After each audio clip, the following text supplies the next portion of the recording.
Cette vidéo est financée par vos dons et disponible sous licence Creative Commons. N'hésitez pas à la partager, la réutiliser, la modifier, bref, vous l'approprier en accord avec la licence. Bon visionnage. Bien le bonsoir. Tout d'abord, commençons par les planètes. Jupiter vient de passer l'opposition, elle est donc toujours bien brillante et bien visible la majeure partie de la nuit. Le 9 juillet, c'est au tour de Saturne d'arriver à l'opposition. Elle sera donc visible toute la nuit et c'est le meilleur moment pour admirer ses anneaux. Ils sont globalement accessibles à toute lunette ou tout télescope.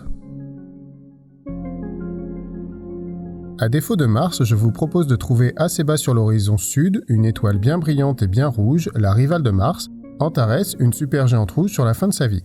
Par là même, vous trouverez la constellation du Scorpion, facilement reconnaissable avec ses pinces, sa queue et son dard.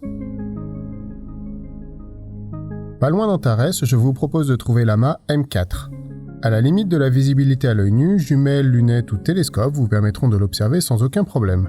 Cet amas se caractérise par sa barre d'étoiles brillantes le traversant, cette structure devrait être visible à la plupart des télescopes. Sur le bord d'une des pinces du Scorpion, vous allez pouvoir trouver l'amas M80. À près de 33 000 années-lumière de nous, cet amas est aussi un des plus riches en étoiles.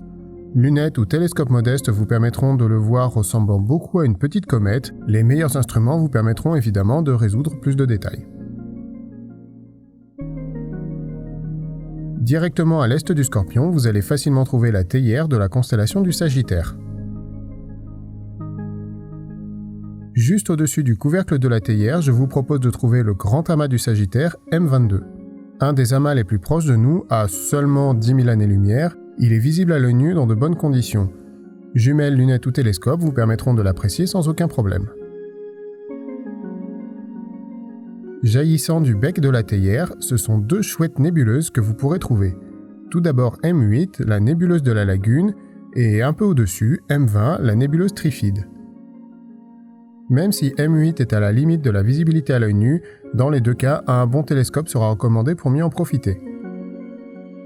Mais je vous conseille aussi un oculaire à longue focale pour limiter le grossissement et voir les nébuleuses dans leur ensemble. Ce seront aussi des cibles de choix évidemment pour les astrophotographes. Finalement, de manière générale, cette région étant très proche du cœur galactique, Sagittarius à étoile se trouve d'ailleurs pas loin du bec de la théière, elle est très riche en objets et nébuleuses, donc n'hésitez pas à vous y perdre avec vos instruments.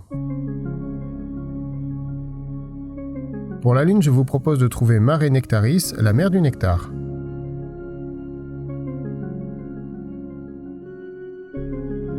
Et pour le cratère, je vous propose le cratère de Théophile sur la rive nord-ouest de cette mer.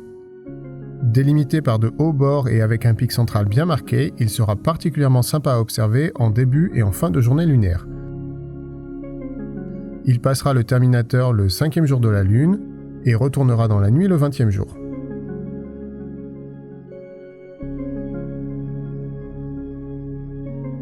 Niveau événement, on est plutôt gâté ce mois-ci, ce sera difficile de s'ennuyer. On commence tout d'abord le 2 avec l'éclipse totale de soleil, c'est d'ailleurs pour ça que je sors la vidéo avec un jour d'avance. Cette éclipse sera visible dans une grande partie du Pacifique et en fin de journée en Argentine et au Chili. Si vous êtes dans la région, profitez-en bien pour moi.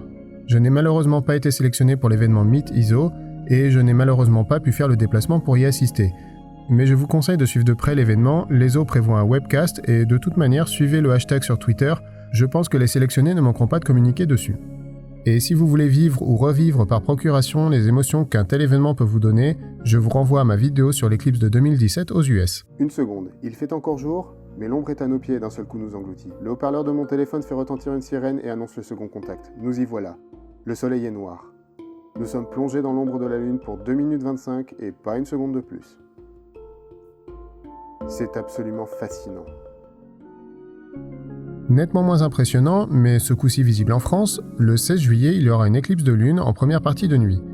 Bon, par contre, c'est une éclipse partielle, donc seule une partie de la lune prendra la teinte cuivrée caractéristique. Mais bon, si vous pouvez, profitez-en pour moi, vu qu'ici, c'est mort, la lune sera sous l'horizon, soleil de minuit oblige. Pas totalement astronomique, mais bon, pas de doute que ça va aussi intéresser les space geeks que vous êtes. Le 20 juillet, on a évidemment les 50 ans de l'alunissage d'Apollo 11. Renseignez-vous sur le net ou auprès des clubs et des planétariums autour de chez vous, de nombreux événements vont être organisés et je n'ai aucun doute que vous trouverez celui qui vous intéressera. That's one small step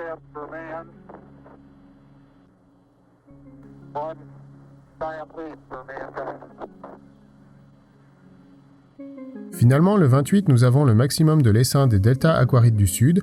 Cet essaim n'a pas un taux horaire exceptionnel, mais il court de mi-juillet à mi-août. Profitez donc de la nuit pour vous rafraîchir de la canicule et voir quelques météores. Comme d'habitude, je remercie très chaleureusement les tipeurs et les utipeurs qui rendent cette émission possible. Si ça vous a donné des idées d'observation, n'hésitez pas à le faire savoir avec un like ou un commentaire et partagez aux copains pour qu'ils puissent aussi en profiter. Et sur ce, je vous souhaite une bonne nuit et je vous dis au mois prochain.